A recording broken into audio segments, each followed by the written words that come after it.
رہ گئی،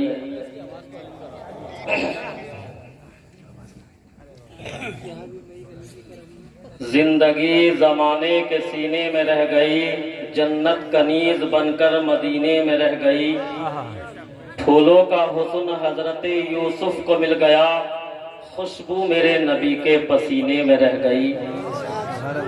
جب تک بکے نہ تھے کوئی پوچھتا نہ تھا، تم نے خرید کر مجھے انمول کر دیا۔ نہ انداز بیاں ہے نہ طرز تکلم، سامعین اکرام السلام علیکم۔ ماشاء اللہ۔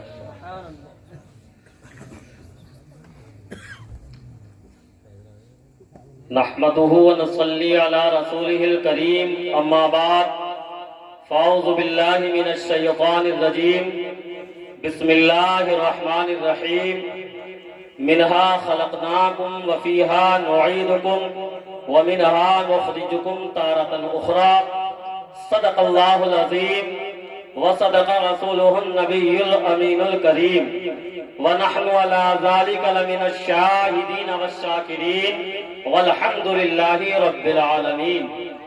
ابھی جس آیت کریمہ کی تلاوت کا شرف حاصل کیا، ترجمہ بیان کرنے سے پہلے ضروری اور لازمی سمجھتا ہوں کہ ایک بار آقائی نامدار، مدینے کے تاجدار، احمد مجتبی محمد مصطفیٰ صلی اللہ تعالی علیہ وسلم کی بارگاہ رسالت میں درود شریف کا نذرانہ پیش کریں۔ پڑھیے بآواز بلند، اللهم صل على سيدنا مولانا محمد وبارك وسلم صلی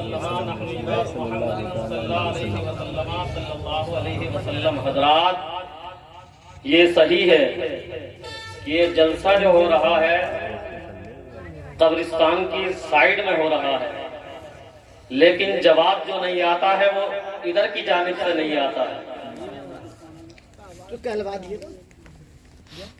ہم قبرستان میں آ کر سلام کرتے ہیں تو ان کا جواب ہمارے پاس تک نہیں آتا ہے، ان کی آواز ہم نہیں سن سکتے ہیں، لیکن اس سائیڈ میں تو زندہ ہے سب۔ اپنی آواز کو مردہ نہ کرو، اس لیے کہ یہ رسول صلی اللہ تعالی علیہ وسلم کی محفل ہے۔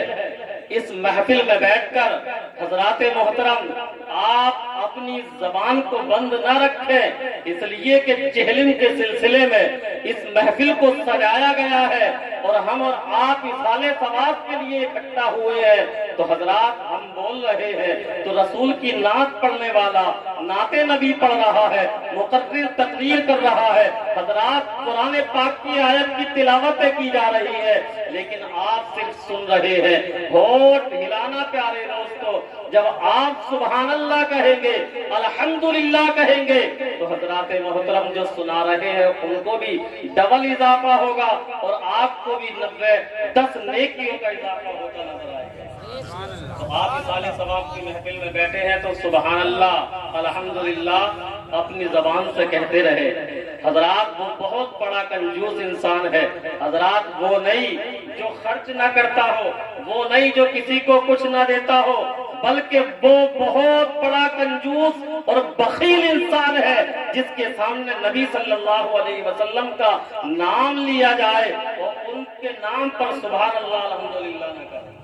حضرات محترم، آپ حضرات الحمدللہ سبحان اللہ ضرور کہتے رہے۔ عزیزان ملت اسلامیہ، آقا علیہ السلام کی بارگاہ میں کسی شاعر نے کہا ہے، اے منکر رسالت، کیا یہ ستم نہیں ہے اس پر میرے نبی کا حسن کرم نہیں ہے؟ احساس مر گیا ہے اے نجدیو تمہارا، کھاتے ان کی نعمت اور آنکھ نم نہیں ہے۔ اے منکر رسالت، کیا یہ ستم نہیں ہے کس پر میرے نبی کا حسن کرم نہیں ہے؟ احساس مر گیا ہے اے نجدیو تمہارا، کھاتے ہو ان کی نعمت اور آنکھ نم نہیں ہے۔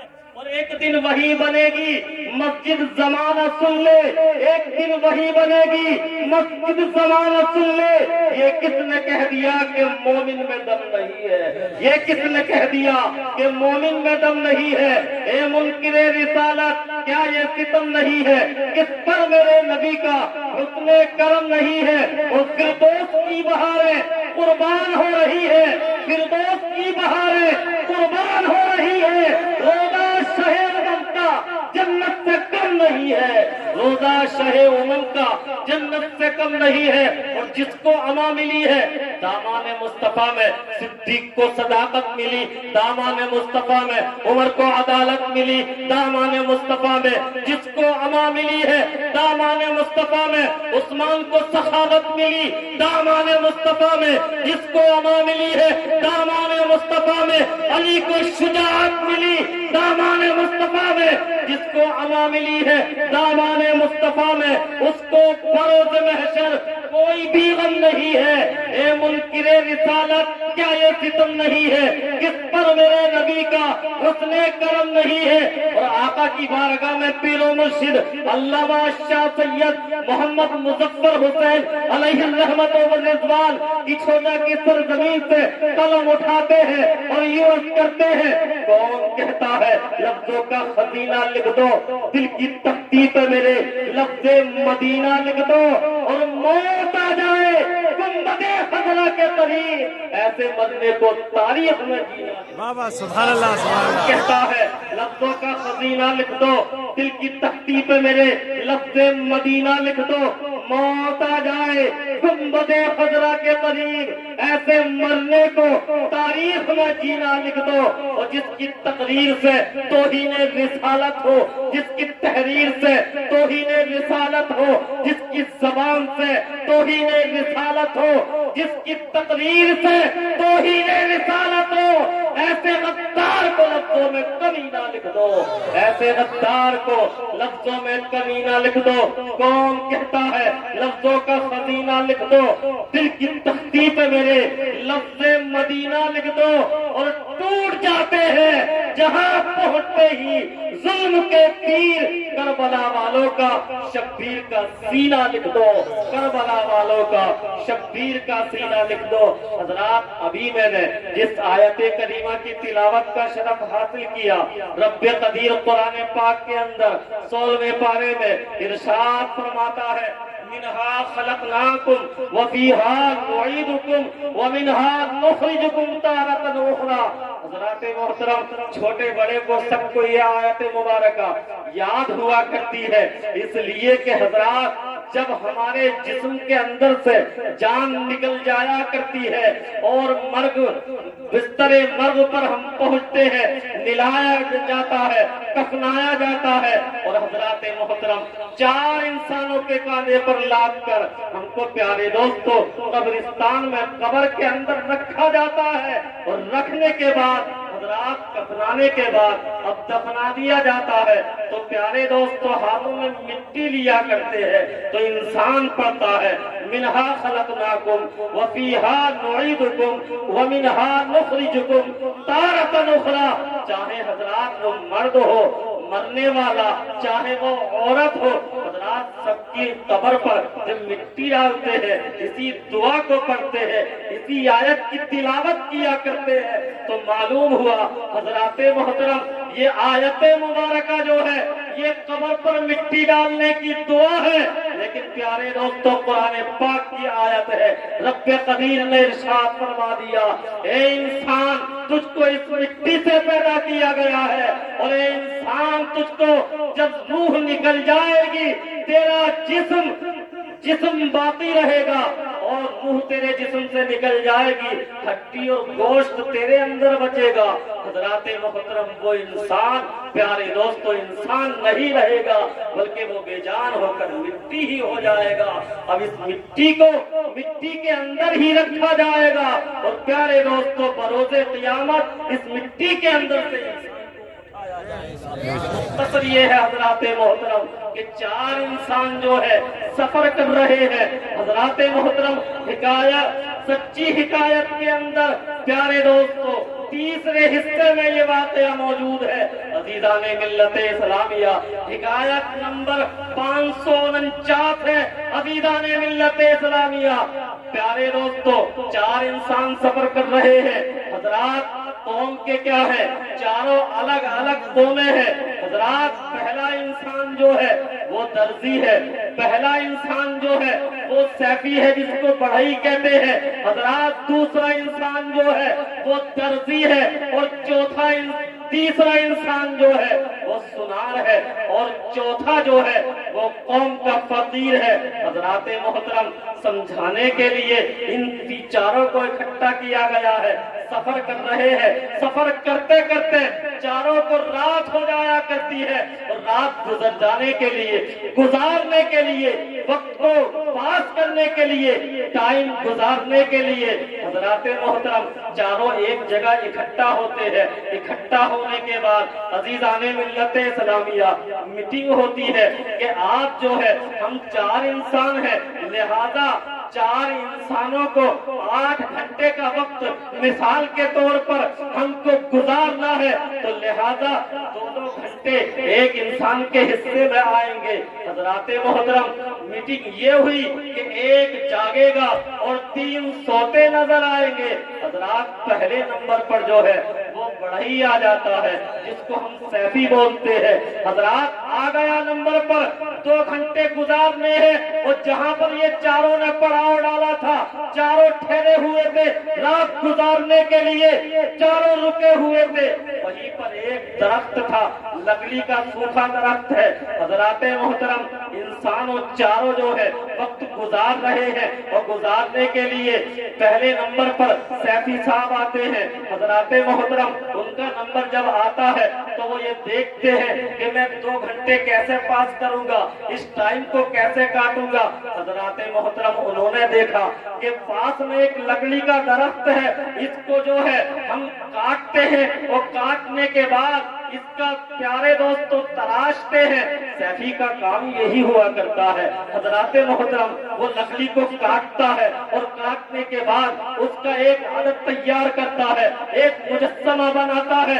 حضرات محترم، جب بڑھئی کا ٹائم آ گیا، اس کا وقت پورا ہونے لگا، حضرات اس نے ٹائم پاس کرنے کے لیے لکڑی کو کاٹا، اور کاٹنے کے بعد ایک مجسمہ تیار کیا۔ وہ مجسمہ کیا ہے کہ لکڑی کی عورت تیار کرتا ہے، اور تیار کرنے کے بعد حضرات محترم اس کا وقت جو ہے وہ پورا ہو جاتا ہے۔ اب لکڑی کی عورت اس نے بنا کر تیار کر دی ہے، اور تیار کرنے کے بعد حضرات محترم اس کا ٹائم پورا ہو جاتا ہے، اور ٹائم پورا ہونے کے بعد اب درزی کا نمبر آتا ہے۔ اب درزی نے دیکھا کہ ایک عورت تیار ہے، لکڑی کا مجسمہ تیار ہے، لہذا اس نے تو اپنا وقت ایسے پورا کر لیا کہ لکڑی کو تراشا، تراشنے کے بعد اس کا مجسمہ تیار کیا۔ اب لہذا یہ مجسمہ جو ہے، یہ لکڑی کی عورت جو ہے، اس کو ایک جوڑے کی ضرورت ہے، اور درزی کا کام یہی ہوا کرتا ہے کہ کپڑے کو کاٹ کر اس کا جوڑا تیار کرتا ہے۔ جوڑا تیار کرنے کے بعد حضرات محترم وہ پہننے کے قابل ہو جاتا ہے۔ عزیزان ملت اسلامیہ، درزی کا وقت ہو جاتا ہے، اس نے بھی 2 گھنٹے اسی طریقے سے گزارے کہ اس نے کپڑے کو لیا اور کاٹ کر اس کا جوڑا تیار کیا۔ جوڑا تیار کرنے کے بعد پیارے دوستو اس کا وقت بھی پورا ہو گیا۔ اب اس جوڑے کو جو ہے وہ لکڑی کی عورت کو پہنا دیتا ہے، دونوں پیارے دوستو سو جاتے ہیں۔ اب تیسرے نمبر پر جو ہے وہ سنار آتا ہے، اور سنار کا کام حضرات یہی ہے عزیزان ملت اسلامیہ کہ عورت کے لیے زیورات تیار کیے جاتے ہیں، اس کے کانوں کا انتظام کیا جاتا ہے، اس کی ناک کا انتظام کیا جاتا ہے، اس کے پیروں میں پہننے کے لیے چینوں کا انتظام کیا جاتا ہے۔ حضرات محترم، اب سنان جو ہے ان کا بھی ٹائم پورا ہونا ہے۔ انہوں نے دیکھا کہ سیفی صاحب نے مجسمہ تیار کیا، درزی صاحب نے جوڑا تیار کیا، اب میرا وقت پورا کیسے ہو؟ حضرات محترم، انہوں نے بھی اپنی جو ان کے کرنے کھاتا وہ کرا۔ حضرات زیورات تیار کرتے ہیں، اور تیار کرنے کے بعد اس عورت کو پہنا دیتے ہیں جو لکڑی کا مجسمہ ہے۔ حضرات محترم، اس کا ٹائم بھی پورا ہو گیا، تینوں کا وقت پورا ہو جاتا ہے۔ اب جو ہے عزیزان ملت اسلامیہ، لاسٹ میں جو وقت گزارنے کا ٹائم آتا ہے عزیزان ملت اسلامیہ، فقیر کا آتا ہے، اور حضرات جو فقیر ہوا کرتا ہے عزیزان ملت اسلامیہ، نعرہ تکبیر، نعرہ رسالت، مسلک اعلی حضرت، شاعر ملک ہندوستان عاقل رضا حضرات محترم، یہ تینوں کا وقت تو پورا ہو جاتا ہے اور پورا ہونے کے بعد اب فقیر کا نمبر آتا ہے۔ حضرات جو فقیر ہوا کرتا ہے عزیزان ملت اسلامیہ، اللہ تبارک و تعالی اس کی دعا کو قبول کیا کرتا ہے۔ رات کی تنہائی میں، رات کی تاریکی میں اگر فقیر اللہ کی بارگاہ میں اپنی پیشانی کو جھکا دے، اللہ کی بارگاہ میں اپنی پیشانی کو جھکانے کے بعد اپنے ہاتھوں کو رب کی بارگاہ میں اٹھا دے تو رب تبارک و تعالی اس فقیر کی دعا سے رب تبارک و تعالی حضرات محترم سارے سنسار کی پریشانیوں کو دور فرما دیا کرتا ہے۔ حضرات محترم، اللہ کا جو فقیر ہوتا ہے، اللہ سے جو مانگنے والا ہوتا ہے، عزیزان ملت اسلامیہ، جو کام نہ ہوتے ہو وہ فقیر کی دعا سے ہو جایا کرتے ہیں۔ حضرات اس نے بھی یہی دیکھا، اب فقیر کا ٹائم ہے، 2 گھنٹے کیسے گزارنے ہیں۔ فقیر نے رب کی بارگاہ میں دعا کی کہ مولا ہمارے سیفی نے مجسمہ تیار کیا، مولا ہمارے بھائی نے اس کا جوڑا تیار کیا، مولا ہمارے ساتھی نے اس کا سنان نے اس کو جو ہے زیبرست آراستہ کیا۔ اب مولا میری دعا کو نبی کے صدقے میں اپنی بارگاہ میں قبول فرما اور اس وہ لکڑی کے مجسمے میں تو جان ڈال دے مولا۔ حضرات ان الفاظوں کو کہنا تھا، مختصر کر رہا ہوں۔ اللہ تبارک و تعالیٰ نے اس فقیر کی دعا سے اس لکڑی کی عورت میں جان ڈال دی۔ جان پڑنے کے بعد سیفی کہتے ہیں عورت میری ہے، درزی کہتے ہیں عورت میری ہے، سنار کہتا ہے عورت میری ہے، فقیر کہتا ہے عورت میری ہے، چاروں میں جھگڑا ہوتا ہے۔ حضرات لکڑی جب ان عورت جو ہے ان الفاظوں کو سنتی ہے وہ فیصلے کے طور پر کہتی ہے میں فیصلہ کرتی ہوں میں کس کی ہوں۔ چاروں آنکھیں بند کر لو۔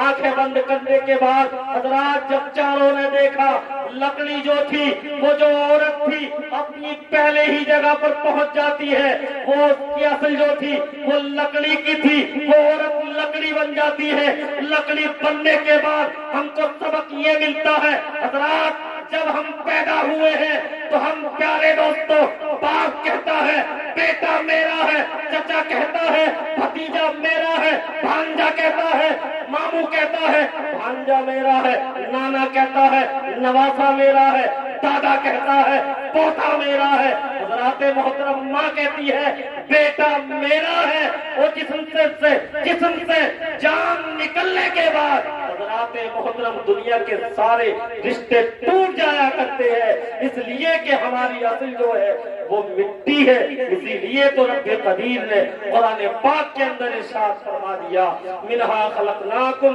وفیہا نعیدکم ومنہا نخرجکم تارۃ اخری۔ اخیر وقت ہے آسی، چلو مدینے کو نثار ہو کے مرو، تربت پیمبر پر آسی شہید نازا ہو، مردہ نہ جانیے مر کر ملی ہے زندگی جاویدہ مجھے۔ السلام علیکم ورحمۃ اللہ وبرکاتہ۔